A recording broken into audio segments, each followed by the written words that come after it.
Salut, je m'appelle Alex. Voici mon histoire. Et elle n'est pas jolie. Je vivais avec mon père dans un mauvais quartier. Maman est morte quand j'étais très jeune. Papa avait du mal. Genre, il trouvait un travail, puis il démissionnait. Puis il passait des jours dans les bars. Il rentrait à la maison le soir, se laissait tomber sur le canapé, puis il ronflait si fort que les murs tremblaient. Quand j'ai eu 5 ans, j'ai découvert ma capacité unique. Je jouais avec des enfants qui, comme moi, ont grandi sans beaucoup de supervision. On jouait au ballon trop près de la maison du vieux monsieur Clark. Et le ballon s'est envolé directement dans la petite fenêtre de son sous-sol. C'était étroit, sombre, et on aurait dit l'entrée d'un film d'horreur. Personne ne voulait monter dedans. Mais je me suis juste allongée par terre, j'ai expiré, et je me suis faufilée comme si j'avais fait ça toute ma vie. J'ai trouvé le ballon, puis j'ai monté les escaliers dans la maison. Il y avait un pot de bonbons sur la table de la cuisine. J'ai rempli mes poches, je suis redescendue au sous-sol et je suis sortie par la fenêtre. À partir de ce jour-là, tout le monde m'a appelée Souris. Mes amis me demandaient d'entrer par les fenêtres et d'ouvrir les portes de l'intérieur. Parfois on me surprenait et on me grondait, mais on me laissait toujours partir après. À l'école, les services sociaux me prenaient parfois à part et me posaient des questions sur papa. « Ah, laissez-moi tranquille !» Après une de ces conversations, j'ai rencontré Hélène et Jane. Hélène avait aussi une famille qui se souciait pas d'elle. Un jour, je l'ai vu copier l'écriture de notre prof pour réécrire une note qu'on lui avait donnée. Ça, c'était son pouvoir spécial. La famille de Jane s'en sortait bien, mais ses parents contrôlaient chacun de ses mouvements. Elle était tellement énervée contre eux qu'elle s'est même enfuie quelques fois. Son ordi portable était son meilleur ami, et elle pouvait pirater presque n'importe quel appareil. C'était aussi une sorte de super pouvoir. On est vite devenus amis, parce qu'on voyait toutes les trois notre ville comme un piège. Il n'y avait que des problèmes pour nous ici. La police, nos mauvaises notes et nos parents. On parlait souvent de partir sans regarder en arrière. Tout a commencé après un contrôle d'anglais. On avait raté de manière spectaculaire. Et Monsieur Murray avait l'air d'être déçu par toute l'humanité quand il nous a remis nos feuilles. J'ai réalisé que si on respectait les règles, on resterait ici pour toujours. On devrait entrer par effraction à l'école et changer nos notes. Oh, super plan! Je te suis. Cette nuit-là, j'ai trouvé une petite fenêtre sur le côté de l'école. J'ai grimpé pour l'atteindre et je suis montée à l'intérieur. Dans la salle du personnel, j'ai allumé l'ordinateur, branché une clé USB et envoyé un message à Jane. Quelques minutes après, le curseur s'est déplacé tout seul et nos notes ont été changées. Puis, j'ai trouvé nos contrôles et je les ai emportés avec moi. On est allé dans un café, Hélène a pris des feuilles de réponses vides et elle a soigneusement noté les bonnes réponses. Elle a parfaitement copié notre écriture, puis elle les a marquées avec nos nouvelles notes en utilisant l'écriture de Monsieur Murray. Le lendemain, on a tranquillement remis nos contrôles et personne n'a rien remarqué. Je ne comprends pas, je me souviens leur avoir donné les notes les plus basses. On a regardé Monsieur Murray et on a rigolé dans nos barbes. À partir de ce moment-là, on a commencé à mettre nos capacités à profit. On a changé nos notes, on a braqué l'argent des caisses enregistreuses des magasins. Je me faufilais là où personne d'autre ne pouvait se faufiler. Et Jane éteignait les systèmes d'alarme. Hélène faisait en sorte qu'on ait l'impression qu'on n'a jamais été là-bas. Je mettais l'argent de nos braquages dans une vieille boîte. À chaque fois que je faisais ça, je pensais à la fin des cours, puis comment j'allais faire mes valises et laisser cette ville derrière moi. Un jour, on était assises derrière l'école, avec de l'argent devant nous et on discutait de notre dernier braquage. Jane avait éteint les caméras et j'avais rampé parmi les bouches d'aération. Mais Bill, notre camarade de classe, est apparu derrière nous. « Vous êtes sur une pente glissante, c'est un crime. Vous irez en prison. » Bordel, il a tout entendu. « Dis-toi si tu ne veux pas de problème, Bill. » Bill est devenu blanc comme neige. Il a marmonné quelque chose et il est parti. On était assises là, prétendant qu'il ne s'était rien passé. Quelques jours plus tard, on s'est introduite dans un autre magasin. Tout se passait comme prévu. L'alarme avait été éteinte, j'ai ouvert la porte de l'intérieur et on était sur le point de partir quand des voitures de police se sont soudainement garées près du magasin. On est sorti de là aussi vite qu'on le pouvait. À ce moment-là, on avait l'impression que c'était fini pour nous. Puis on est tombé sur une femme. Les flics étaient juste derrière nous. La femme nous a regardés, nous, puis la police, d'un air méfiant. « Messieurs, ce sont mes élèves. Elle m'aide à chercher mon chat. » Elle a parlé si calmement et avec confiance que les flics se sont échangés des regards, haussé les épaules et ont continué à courir.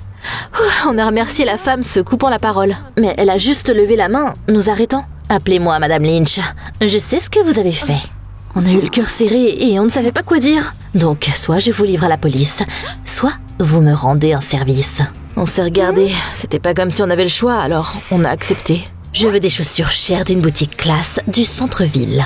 Et vous allez me les chercher. Oui, madame. Après ça, une pensée n'a pas arrêté de me hanter. Comment ça se fait que la police était venue si on avait tout fait parfaitement? J'en ai parlé avec les filles et on a tout de suite pensé à Bill. Oh, j'avoue, ils savaient ce qu'on faisait et ils nous jugeaient. On a vite pris une décision qui nous semblait logique à ce moment-là. Il nous avait dénoncés, alors il devrait être prêt à faire face aux conséquences. Le lendemain à l'école, je suis montée dans la salle du personnel par la fenêtre et j'ai sorti de l'argent du coffre-fort de l'école. Jane était dehors, éteignant l'alarme. Pendant ce temps-là, Hélène écrivait dans un cahier en utilisant l'écriture de Bill. On a laissé tomber le cahier sur la scène du crime et on est parti aussi discrètement qu'on était venu. Le lendemain matin, c'était le chaos à l'école. La police, les interrogatoires. Quand Bill a été emmené, il ressemblait à un bébé effrayé. On l'a observé et on s'est réjoui, parce qu'il n'aurait pas dû s'en prendre à nous. Et il ne pouvait que s'en vouloir. On est allé à la boutique que Madame Lynch avait mentionnée. Tout s'est déroulé étonnamment bien, comme si quelqu'un d'en haut avait décidé de nous donner le feu vert. J'ai sorti les boîtes à chaussures. Je ne pouvais que m'imaginer combien tout ça aurait dû coûter normalement. Jane et Hélène me couvraient. Le lendemain, j'ai apporté les cartons avec moi à l'école et je les ai cachés dans mon casier. Mais c'est là que Monsieur Murray est venu me voir. C'est quoi ça, Alex? J'ai dit quelque chose au pif. Monsieur Murray a lourdement soupiré. Tu es une fille intelligente et tu devrais arrêter de faire de mauvais choix. Concentre-toi plutôt sur tes études. J'ai hoché la tête en espérant qu'il parte. Après l'école, on a retrouvé Madame Lynch et on lui a donné les chaussures volées. Oh les filles, vous avez des capacités incroyables. Elle a promis de nous donner de l'argent et de nous aider à quitter la ville. À ce moment-là, j'avais l'impression que tout se mettait enfin en place. Mais il y a autre chose que j'ai besoin que vous fassiez. Vous devez cambrioler un prêteur sur gage. Sa voix ne laissait aucune place à l'objection. La nuit suivante, on s'est faufilé dans le magasin d'un prêteur sur gage. Les filles ont éteint l'alarme et on était déjà à l'intérieur quand on a entendu des sirènes. Une seconde plus tard, la police nous a encerclés. Personne n'est venu nous sauver cette fois. Sans crier ni nous battre, on a été conduite à une voiture de police. C'était pas comme dans les films. Au poste de police, on s'est assis sur un banc, épaule contre épaule. Et on a parlé de ce qui s'était passé. Quelqu'un nous avait clairement dénoncés. Évidemment, ça ne pouvait pas être Bill. Mais là, la porte s'est ouverte et Madame Lynch est entrée. Elle a parlé aux flics, signé des papiers, payé une caution et on a été libérés. Juste comme ça, comme si on n'était pas des voleuses, mais des élèves qui étaient restés dehors après le couvre-feu. Une fois dehors, elle nous a calmement regardés. Vous voyez, je suis votre amie. Sans moi, vous auriez pu rester en prison beaucoup plus longtemps. On a hoché la tête parce qu'on n'avait pas le choix. Mais j'avais une boule au ventre. Le lendemain, l'école bourdonnait comme une ruche parce que la nouvelle s'est répandue comme une traînée de poudre dans notre ville. Le directeur nous a appelés dans son bureau et a dit quelque chose sur la discipline, la réputation et la politique de tolérance zéro de l'école. Tout est de ma faute. Hélène et Jane n'étaient pas du tout impliquées. Vous ne devriez punir que moi. Le directeur était sur le point de me virer quand Monsieur Murray est intervenu. Laissez Alex rester à l'école. Je me porterai garant pour elle. Ce n'est pas un cas désespéré et elle mérite une autre chance. Ça m'a surprise. Je m'attendais pas à ça de la part de mon prof d'anglais. Au final, on m'a donné une dernière chance. Une connerie! Et toi et Monsieur Murray devrez quitter l'école! Je suis sortie de son bureau et je me suis vraiment demandé pourquoi un adulte que j'avais énervé un nombre incalculable de fois avait soudainement décidé de me défendre. L'idée que quelqu'un d'autre puisse être blessé à cause de mes décisions me faisait plus peur que la police. Madame Lynch nous attendait après les cours. J'ai dépensé beaucoup d'argent pour vous sauver. Vous avez une dette envers moi. Qu'est-ce qu'on doit faire? Vous allez entrer par effraction dans une bijouterie. Si vous ne le faites pas, je reprendrai la caution et vous irez en prison. Avec ces mots, elle s'est retournée et s'est éloignée, nous laissant là, comme si elle avait mis une laisse autour de notre cou. On a commencé à s'énerver parce qu'il était évident qu'il y avait anguille sous roche. Peut-être que Madame Lynch nous a trahis pour nous obliger à lui rendre l'appareil. C'est trop, on devrait arrêter. Si on arrête maintenant, on finira derrière les barreaux pour de vrai. Au final, je les ai persuadés de le faire, même si je n'étais plus aussi sûre de faire la bonne chose qu'avant. Le lendemain soir, j'ai vu Jane et on a commencé à planifier notre prochain braquage. On a attendu Hélène, mais elle n'est jamais venue. Elle ne répondait plus à nos messages ou à nos appels. Jane devenait de plus en plus nerveuse. Et à un moment donné, elle ne pouvait plus le supporter. C'est un signe, on doit arrêter ça maintenant. Je ne peux pas. J'ai peur que Madame Lynch ne nous détruise. Notre conversation s'est vite transformée en dispute. Je ne vais plus participer à ça. Jane est partie. Je suis restée assise seule pendant longtemps et j'ai fini par décider que je finirais le travail moi-même. Je me suis faufilée dans la bijouterie la nuit. Je mettais des bijoux dans mon sac à dos et je priais pour que tout se passe bien. Mais là, l'alarme s'est déclenchée. Les portes et les fenêtres ont été bloquées et le magasin s'est transformé en piège. J'ai couru partout, essayant de trouver un moyen de sortir. C'est là que j'ai vu une petite fenêtre et je l'ai traversée d'une manière ou d'une autre. J'entendais déjà les sirènes et j'ai dû courir sans regarder en arrière. Par miracle, je me suis échappée. J'ai couru à la maison et je me suis effondrée par terre, me jurant que c'était la dernière fois. Il s'est passé quoi? Oh papa, je ne sais plus ce que je fais. Pour la première fois depuis longtemps, on a eu une conversation normale. La vie n'est jamais facile, mais j'essaie de vivre pour toi. Je suis désolée d'être si nulle parfois. J'ai honte, parce que je l'ai soudainement vu, non pas comme un problème, mais comme quelqu'un qui luttait aussi, à sa manière. Le lendemain, je suis venue à l'école, déterminée à parler aux filles et à tout arranger. Mais pour une raison quelconque, Ni Hélène ni Jane n'étaient là. Et puis, j'ai croisé Bill. « Je sais que vous m'avez piégé !» Qui t'a dit ça? Bill a dit qu'Hélène était venue voir la police la veille et qu'elle avait avoué qu'elle avait falsifié son écriture. Bill a pu sortir et elle a été détenue.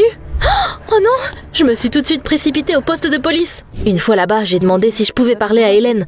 Le policier a hoché la tête et il m'a conduit à sa cellule. Hélène avait l'air étonnamment calme, comme si elle avait enfin arrêté de fuir. Ça fait un moment que j'étais dégoûtée par tout ce qu'on faisait. À chaque fois que je falsifiais l'écriture de quelqu'un, quelque chose en moi se brisait. Mais j'avais peur de le dire parce que je ne voulais pas te perdre. Notre amitié était la seule partie de la vie d'Hélène qui n'était pas brisée. Et elle a enduré pour nous, jusqu'à ce qu'on piège Bill. Quand une personne innocente a été envoyée en prison à cause de moi, ma conscience ne m'a tout simplement pas laissé vivre comme si de rien n'était. Je suis sortie du poste de police, perplexe, parce que le monde où on était une équipe stylée s'était effondré. J'avais besoin de parler à Jane tout de suite. Je suis allée chez elle et j'ai sonné à sa porte. Ses parents m'ont ouvert la porte. « Bonjour, Jane est là ?» Elle est punie, elle n'a pas le droit de quitter sa chambre. Il s'est passé quoi? T'as même besoin de demander? Jane nous a parlé de vos crimes. Je ne veux plus jamais te voir avec notre fille. Et juste comme ça, elle m'a claqué la porte au nez. J'ai fait le tour de la maison et je me suis tenue sous la fenêtre de Jane. Je l'ai appelée discrètement et après quelques secondes, Jane a regardé dehors. Elle avait l'air fatiguée et vide. « Jane, qu'est-ce qui ne va pas chez toi ?» Je n'en pouvais plus. Je détestais tous ces vols, ces cambriolages. J'en avais marre d'avoir peur tout le temps. Mais j'avais peur d'être seule. J'ai essayé de nous arrêter. C'est moi qui ai appelé la police et leur ai dit ce qu'on allait faire. Tu nous as dénoncé à la police? Je pensais que si on se faisait prendre, on finirait par s'arrêter et qu'on vivrait une vie normale. Je suis partie de chez Jane, incrédule. C'est là que Madame Lynch m'a appelée. Alex, t'as fait tout ce que je t'ai dit de faire? T'as les bijoux? Et puis quelque chose dans ma tête a finalement cliqué. Trop, c'était trop. Il était temps de mettre fin à ce cirque et je savais exactement comment faire ça. Oui, Madame Lynch. J'ai les bijoux. On a accepté de se voir plus tard dans la soirée. J'ai essayé de paraître aussi normale que possible pour qu'elle ne comprenne pas ce que je faisais. Le soir, je suis venue à notre réunion comme prévu. J'avais l'impression que le sac que j'avais dans les mains contenait toutes mes erreurs et non pas des bijoux. Madame Lynch s'est vite arrêtée, souriante et ravie. « T'es la plus talentueuse des trois. J'ai beaucoup de projets pour toi. On fera de grandes choses ensemble. » Je l'ai écoutée, j'ai hoché la tête. Puis j'ai souri et j'ai demandé fort. « Officier, vous avez entendu ça ?» La police est sortie de la camionnette garée à proximité. Une seconde plus tard, Madame Lynch était là, les mains menottées derrière le dos, plus perdue que je ne l'avais jamais vue. Ouais, c'était ça mon plan. Juste après que Madame Lynch m'ait appelée, je suis allée au poste de police et j'ai tout dit aux flics. Ils m'ont mis un micro et chaque mot qu'elle a dit a été enregistré. Pendant l'interrogatoire, Madame Lynch a tout admis. Il s'est avéré qu'elle travaillait comme assistante sociale et qu'elle connaissait beaucoup d'adolescents issus de familles en difficulté. Elle était aussi terriblement fatiguée d'être pauvre. Quand elle nous a vus sortir d'un magasin, elle a eu une idée et elle a décidé de nous utiliser. Vu qu'on était désespérés, ça n'a pas bien été compliqué. Madame Lynch a été envoyée en prison. Mais c'était pas fini. Les filles et moi étions coupables aussi. Au final, on a dû faire du service communautaire. Bien sûr, tout le monde à l'école était au courant de ce qui s'était passé. On a même été expulsés et Monsieur Murray a été viré à cause de moi. C'était pire que n'importe quelle autre punition. À cause de mes décisions, une personne qui a essayé de m'aider a souffert. Après notre punition, nos parents nous ont transférés dans une nouvelle école. Dès le premier jour, j'étais déterminée à tourner une nouvelle page et à ne plus jamais être la souris que tout le monde utilisait. Et puis, à mon grand choc, j'ai croisé Monsieur Murray dans le couloir. Il avait l'air fatigué et froid, et j'ai tout de suite réalisé qu'il était toujours en colère. Après avoir été viré, il a dû trouver un emploi dans une nouvelle école. Monsieur Murray, je suis vraiment désolée. Je veux apprendre à être une meilleure personne. Eh bien, je vais te donner une autre chance. Parfois, on a l'impression qu'enfreindre les règles est le seul moyen de sortir d'une impasse. Mais en fait, chaque pas que tu fais dans cette direction t'entraînera vers le bas, jusqu'à ce que tu ruines non seulement ta vie, mais aussi la vie de ceux qui étaient proches de toi et ceux qui voulaient t'aider.